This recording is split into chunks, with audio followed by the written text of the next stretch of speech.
Disclaimer. While both of us will be carrying a negative critical tone at parts, both Kathy and I discourage others from going after anyone discussed in this video to harass or slander them. Behavior like this is not acceptable. This video is also intended for an audience with a decent grasp of maturity. Viewer discretion is advised. Hello everybody, it's me, Kathy here. Welcome back to the Litterbox Critic, or as I like to rename it now, series of me going over internet shit with the help of others because I got ADHD and I really want to fucking kill myself. JK, I don't want to, but I really feel like I need help. Have no fear, Kathy. Bracket the Lizard Lad is here to help you out. Ugh, but why must you review things from out of the litter box, though? No way could this be safe. Not after you unleashed the hell that was Homer Simpson discourse. Yeah, that can of worms was a really infested one. But hey, at least it got me tons of wonderful reactions. Now that you mention it, that video of yours did do good numbers. By our standards, anyway. Maybe we should repeat the formula for the next episode. Ooh, look what I found! What? A 9/11 joke. Doubt this will hold any future relevance, but it's kinda neat, I guess. Wait, I think I found something good hidden underneath. Oh, goody! While you dig that up, I must cleanse hands. Seriously, why must you review the contents of the litter? Bracket, come quick! This looks like the perfect thing for the both of us to discuss. Awesome, what must it be? Look! Ah! How the Pringles did that abomination get in there? That shit should have stayed in the poop pen where it belongs. But Bracket, don't you recognize where this weird dog is from? Oh yeah, it was that one webtoon made by a known YouTube pooper. One of many at the time. I remember liking it when it was fresh. Ah yes, one of my former inspirations. One of which that got me into wanting to make my own cartoon. Same here, although much of my interest in that came after he stopped doing animations. Wait, Kathy, don't you realize what goldmine we've just hit? What kind? The kind that we can use to follow up your most popular critique. Welp, seems like the most logical progression we could have picked. One has been animated to another. Let's do this. This is Doodle Tunes. Kathy, Kathy, you made me daffy. I will love you till the end of time. Since this is another dead project, I might have to explain what the fuck a Doodle Tunes even is. Basically, it was an Irish web series created by one Mad Jackrabbit, formerly known as Cartoon Lover 98. Jack was previously a well-known YouTube pooper, a shockingly common origin for many of these amateur webtoonists of this era. While we won't be discussing this aspect of his past much, they were solid enough for what they were. Since he was rather young back then, there was going to be some immaturity to them. Case in point, the recurring theme of 9/11 jokes. Wow, the thing I dug up became relevant far quicker than I expected. Hard to believe those came back in style last year, for even stupider reasons. But anyways, with many of them already being too nuts, some chose to make a name for themselves as cartoonists and animators. Beginning as a pilot in 2014, Jack's Doodletoons series would go on to define his legacy more than the YouTube poops which preceded it. Most viewers in these spaces, both of us included, were fans of this series during its prime. Through both its animated and comic adaptations, there were copious amounts of adoring fans, some of which of the obsessive variety. I myself thought it was cool seeing a directly classic cartoon-inspired idea done almost single-handedly by Jack. He wasn't the only one doing it, but the novelty remained. Though as time's aged, my feelings towards the series and the guy behind it have slowly grown less favorable. And for what it's worth, Jack seems to think the same way towards his own work. He disowned it so much that the only uploads of these cartoons remaining are unofficial archives, with many of the extras either being lost or in poor quality. But for now though, let's direct our attention to the cartoon itself. The series follows the antics of these little critters. There's Belly Button, Jelly Bean, Cruncher, Goldie, and Pip. Oh, and they're side characters too, I guess. And they like to, crap. I already used the Failure Adventures joke last episode. They like to, Tomfoolery? Okay, it's a series with no overall premise, besides being comedic and having the characters shove their own fingers in their ass like cavemen. Nothing too wrong with that. I mean, Looney Tunes essentially uses the same format for its shorts. Well, minus sticking their fingers in their ass, of course. In fact, I'll probably be bringing up Looney Tunes and other cartoons in the mix a lot because, well, kind of hate to say this, but this series is hard to watch on its own merits without thinking, whoa, this reminds me of that thing! It becomes an issue where the series hardly stands out on its own. To start, let me go over the characters and attempt to explain what role they serve. Belly Button is the protagonist's bunny character, and also maybe a self-insert. Jellybean is his token girlfriend, with a tendency to be bossy. Cruncher is the stupid dog! If you ask him if the sun is a planet or a star, he would say the sun is a planet. If I stare at the sun long enough, it will be a planet to my scaly eyes. Goldie is hyperactive and probably an icon for his generation. Pip is shy and two-ply, and Ringo? I like Ringo. Ringo has a fun personality. Also, his voice really helps his character. If I don't want all this money to go to waste, I guess I'll have to destroy it! Everyone else, on the other hand, is boring. Like, look at Looney Tunes, Tiny Toons, Animaniacs, The Cuphead Show, and hell, even hate to say this, but Cartoon Mania. I can describe the characters here easily without a problem. Sure, those shows might have a few bland and uninteresting characters, but at least they have defining ones, which make them easy to distinguish. Here, if you were to point a gun to my head and tell me how to describe Belly Button properly, I'll just say shoot me. Gladly. Where's my laser pointer?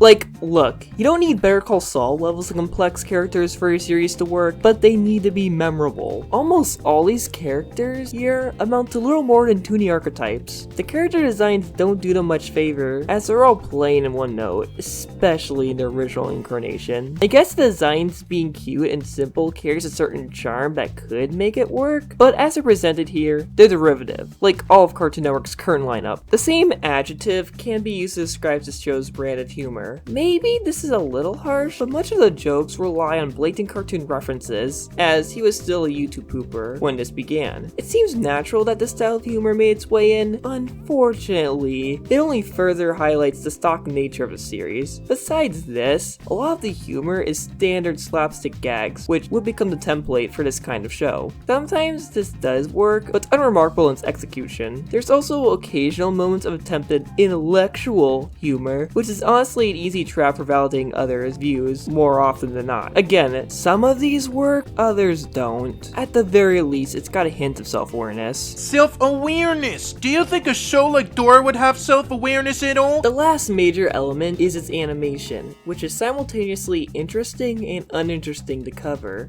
No one was expecting TV quality animation from a rookie, so we won't be judging it too negatively. In a sense, it's the standard for these one-man animated projects. The main flaw is that the jerky animation doesn't translate well to the slapstick comedy it's trying to go for. Make no mistake, this is still miles better than Cartoon Mania because the assets aren't as rigid or flat. It should be noted that almost every episode was created using the 3DS app Colors 3D. Slightly less unconventional than OpenOffice, but still on industry standards. The program is actually more primitive than OpenOffice, ironically. The last episode is done on more conventional software, however, but even then, the animation still continues being consistent with how the characters are drawn. At times, it really just feels like there's just funny faces being made at the expense of actual jokes. Nice to know that this dumb web series predicted this trend. It's a shame too, because with the improved tools, this could have been solidly animated had it continued. And look, it's not like those flaws with the animation or being derivative would fully doom it in my eyes. I defended Pet Alien after all, which is also a cartoon one could argue suffers from those problems, so this series has got to be doing more wrong for us than simply lacking originality or quality movement. Since this show doesn't follow a grounded premise most of the time, and that there weren't that many shorts produced, we should be able to talk about all these episodes individually, and unlike Cartoon Mania, the catalog is very short, so we can cover all of it here.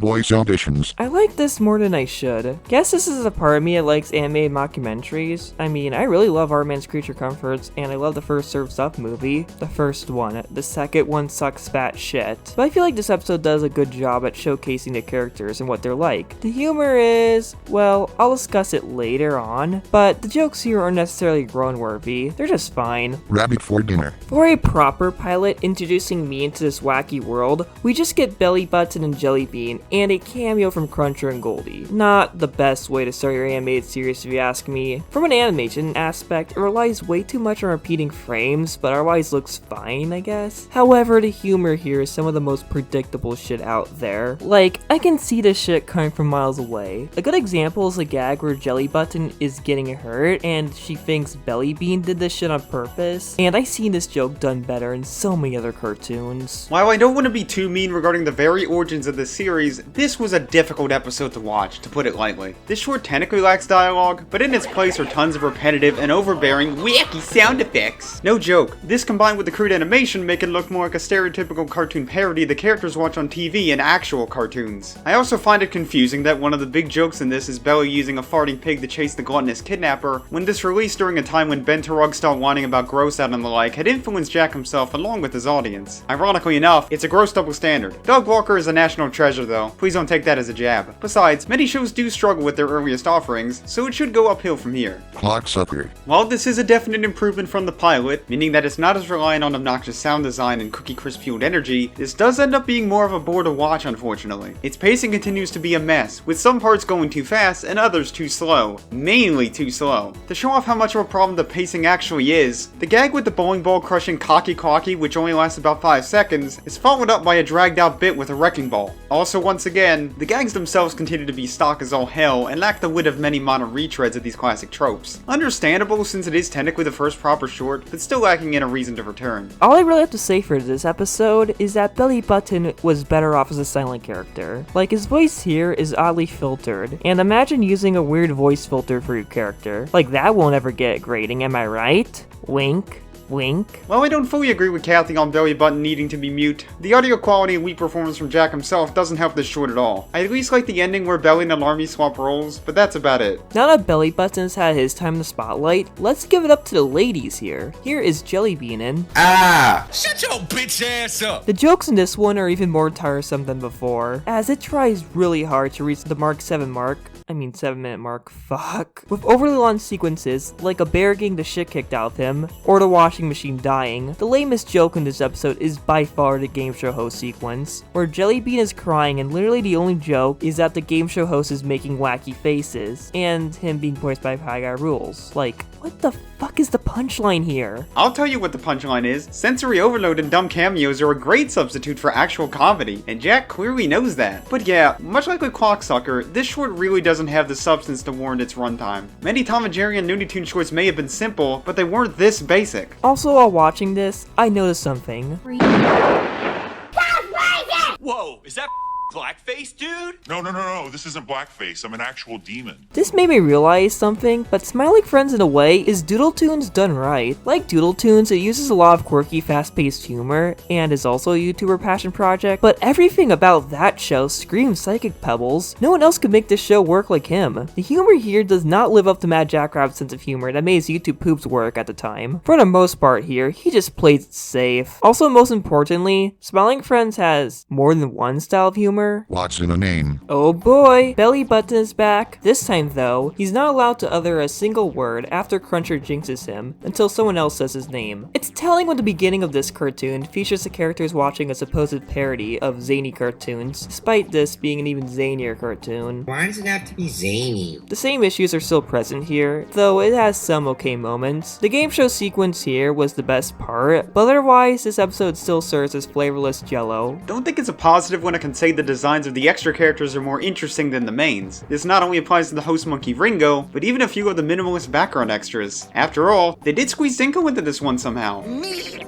Absurd. It at least seems better in terms of its actual timing with a more complex plot behind it. That's relatively speaking, obviously. This is still kinda shallow even for kids cartoon stuff. I'd be willing to say that Wow Wow Wubsy has roughly the same complexity in its cartoon plots. All that's really different here are the lack of life lessons or songs at the end. It goes to show how little there is to say about the individual episodes of this web series. The way the Cruncher crumbles. Oh boy, the Cruncher Limelight episode, and it's another one where the pacing ruins the whole short. It's always a positive when a short begins with unpleasant loud crying. So you have this little bitch who tries to kill herself until Cruncher stops her, which causes her to crush on him. The main issue of the story is that there seems to be no transition between the dog's behavior. I feel like in a story like this, the dog's stalker behavior should be worked up on. Like, she notices how Cruncher saved her life and decides to act nicer, with each scene ramping up her behavior. Like, in a story like this, the antagonist needs to stand out, even if it's a one-off. And I don't even know if the female dog has a name, or anything about her personality other than the fact She's a bitch! Despite this issue, however, this episode did at least make me laugh a few times, so I can call this the best episode so far. Honestly, besides the troubling first 20 seconds, this was a short I liked a decent amount. As mentioned, the pacing is still off, but at least this short's entertaining enough to where I don't think this issue means much. The animation, comedic timing, and general writing are much better than his past shorts. Better control when it comes to the funny face moments as well, and the references aren't as lame here as before. The voice acting remains a doozy though, on top of the audio editing itself. Belly sounds like it's on helium for one line, and it's really jarring.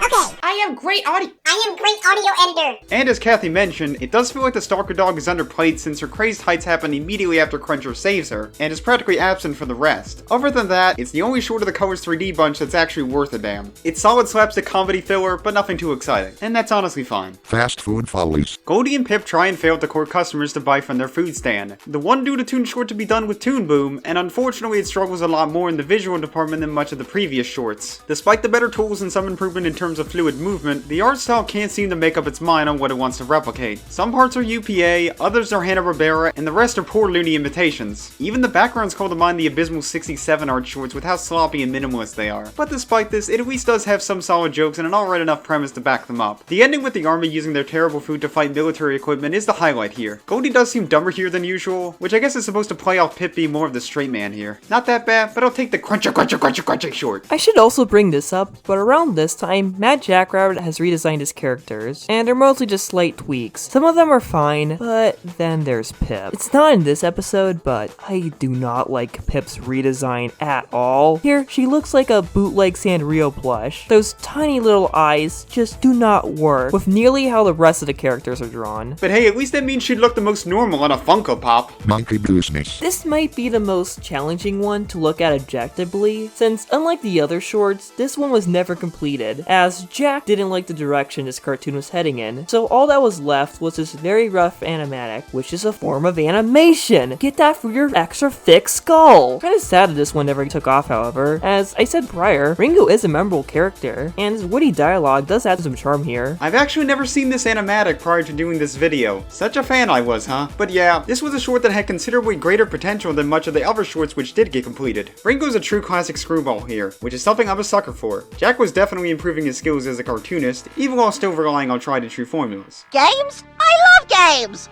So, what do you want to play? Jump rope?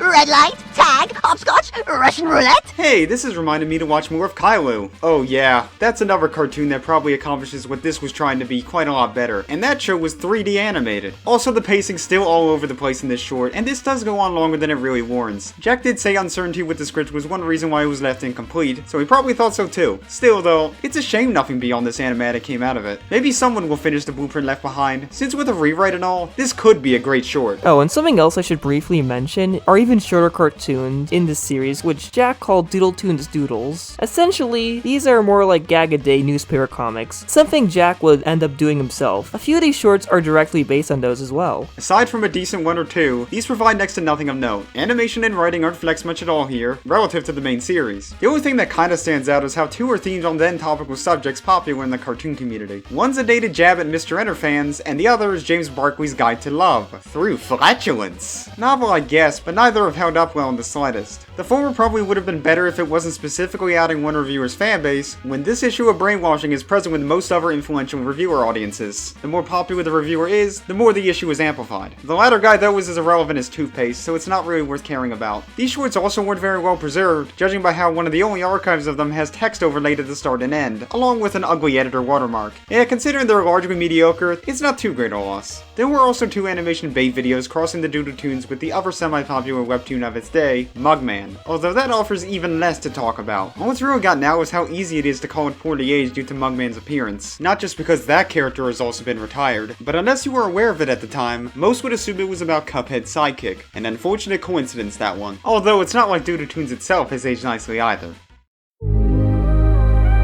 Look, I'm not expecting 100% originality from a beginner, and I'm all for indie projects. But at the same time, I'm not going to sugarcoat anything when I said the series had nothing going for it. The jokes are not memorable or hard hitters at all. The characters don't even stand out, and the actual stories are not engaging in the slightest. The entire series just reeks of missing potential. While it may be sad that Jack isn't developing the series anymore, considering how mediocre it actually was during its peak popularity, maybe he's right for quitting. People get on Matthew or Horsefolder, among other socially acceptable targets, for not improving their work, enough so that they're worthy of mocking for that. However, Jack is guilty of this too, as well, and honestly, in some ways, he's worse than others. Jacob's sloppy art is at least identifiable, and its weirdness often benefits his work. Maybe less mainstream friendly, but at least it's something interesting. Even Cartoon Mania, for its failings as a slapstick cartoon, at least had a greater structure holding it together with greater creativity. Yeah, we're putting Cartoon Mania above Doodle Tunes, cause Doodle Tunes is just a by the numbers Looney Tunes clone, and likely wouldn't have hit as hard as it did if not for the novelty factor. And honestly, with Jack's reliance on trying to be a low-tier Hanna-Barbera artist, and his blatant attempts to appeal to the Twitter moralists prior to quitting the app, it's probably for the best that his work isn't held in high regards these days. I also despise this mindset being used against Jack himself for the record, because the last thing this community needs is more petty antagonism. Independent animation simply has more promising projects, even at the time Doodletoons began. Despite all our criticisms against this cartoon, it can't be denied it was a positive influence for many animation fans. You can't take away the fact that it spoke to many other young wannabe animators and cartoonists, including the both of us. Even if the series was mid and its fans were unbearable, plenty of good did come out of this. Don't get the wrong impression that we're wanting to undo its place in indie cartoon history, or attempt to bring down Jack as a person. His issues aren't even as egregious as Matthew's or many others who tried and failed in this exact role. And honestly, his limited presence online these days may be for the best, given this very ecosystem loves to cannibalize itself. Jack himself has even acknowledged that this is largely why he left Twitter. It's a relief that we spent so little time on it, unlike other retrospectives which tend to suffer from this issue. We're mostly here to judge the art by itself instead of involving the creator. I'm giving this cartoon a 3 out of 10. It's just not fun to watch, to the point where it's probably the reason why this video came out as late as it did. Mad Jackrabbit mostly remains a reclusive artist, and not sure if he'll ever return to social media in a major way, but at the very least he was able to not let the bird out fry him, something a few other artists should have learned from. I personally give it a rating right smack in the middle with a 5 out of 10. Probably like a 5.5. I agree with Kathy on this being a shorter review, even if the runtime of the whole series counting extras is only an hour. It has its moments of decency, and I'm lighter on it partially because animating is a challenge in itself. There's only so much I can slam a project like that started by a kid with no budget. Even with this into consideration, I cannot sugarcoat how bland and inessential it is as a whole. Boy,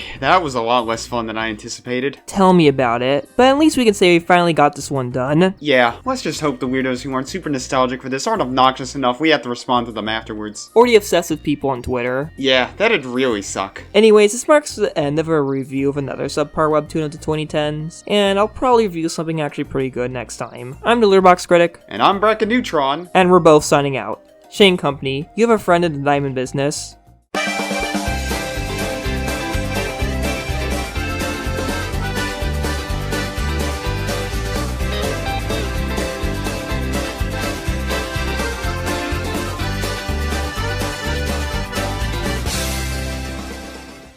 Sup everyone who has made it this far. Thank you so much for watching this installment of the Litterbox Critic. If you're in the need for more wacky but thoughtful critique videos, you should check out my channel. I don't do them super frequently, but our styles are very similar. If you like the videos done by either of us, be sure to hit the sub buttons. Feedback in the comments is also much appreciated. Anyways, take care you wonderful creatures.